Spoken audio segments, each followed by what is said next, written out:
Hey, Mike with Nerd Problems Gaming here, the channel where we go through the good and bad of everything nerdy to make sure you spend your time on the best of the best. In today's video, I'll be doing a review of the action RPG Cat Quest, so let's get into it. So Cat Quest is a cute action RPG where you travel the world of Feline Guard and play as a cat warrior who is of dragon blood descent. And so this gives him the ability to use magic and become incredibly powerful. But at the same time, at the beginning of the game, his sister is kidnapped and you go on a quest to save her from evil. And so like I said, the game itself is kind of a simplified action RPG where you can run around, attack, dodge, roll, and then you can learn various spells as well. And so you'll map those to the controller, L and R buttons, giving you a good variety and arsenal to take on the various monsters and villains throughout the game. And so the game itself is kind of an open world RPG where you can accept various fetch quests as you play and level up your character. And so this combines a lot of different quests as well as dungeon crawling as you go along and unravel the story throughout the game. And so for me, the game is very addicting and I really enjoyed it. Like I said, it's a pretty simplified action RPG, but it is very fun. So as you'll go through and learn different abilities, you can really customize your play style and how you like to play because you'll get various armor types, weapon types,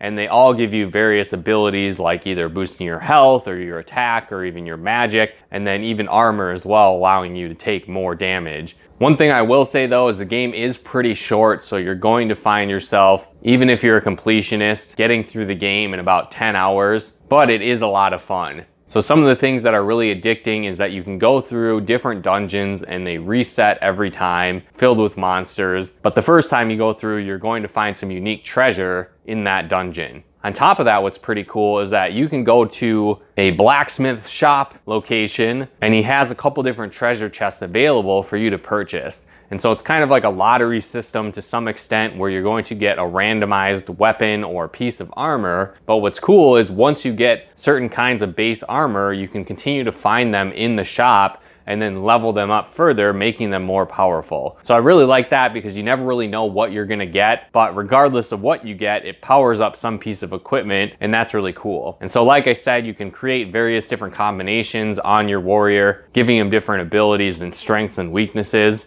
and that could alter your play style, whether you wanna be more hands-on, in-your-face melee style, or more casting spells from a distance to take on enemies and monsters.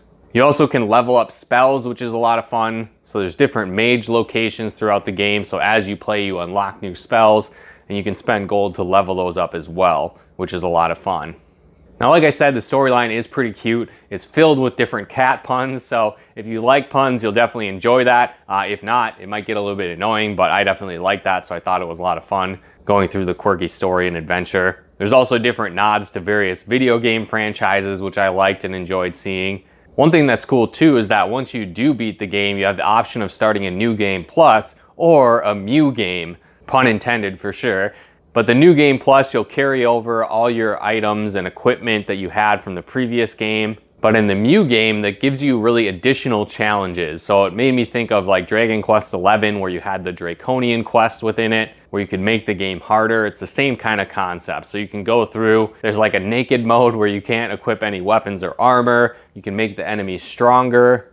You can have it where you're stuck at level 1 the entire game. And you can even set it where you have 9 lives, where you can only die 9 times as you play the game. And so if you beat the game in these special modes, you unlock more secret equipment and items, which is cool and can add to the replay value of the game. And you know it is only about 10 hours long, so it's not super long, but at the same time, if you get it on sale, it's probably gonna be under 10 bucks. And as you can see here, they have a combo pack of Cat Quest 1 and Cat Quest 2, and I picked this up brand new for only $20, getting both games. And so I definitely think it's worth it, whether you get it by itself or in a combo pack. But if you're looking for a fun, cute action RPG that's full of cat humor and puns, and you're looking for an addicting RPG you can sink a few hours into, I'd recommend picking up Cat Quest and adding it to your nerd library. But let me know in the comments below if you've played this game before, if you think it looks fun, if there are other quick RPGs like this I should check out. I had a lot of fun with this one, so I'd be definitely interested in checking out other fast-paced fun RPGs like this. Let me know in the comments below. If you guys enjoyed this video, be sure to smash that like button as it really helps out the channel. If you haven't done so yet, be sure to subscribe and turn on the bell notifications to get the latest updates of new nerd videos we put out.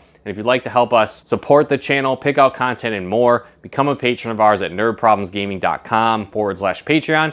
If you'd like to plug into our live streams and Let's Plays we do on the channel, you can follow us on Twitch at nerdproblemsgaming.com/Twitch. But once again, thanks for tuning in, and we'll talk to you more soon.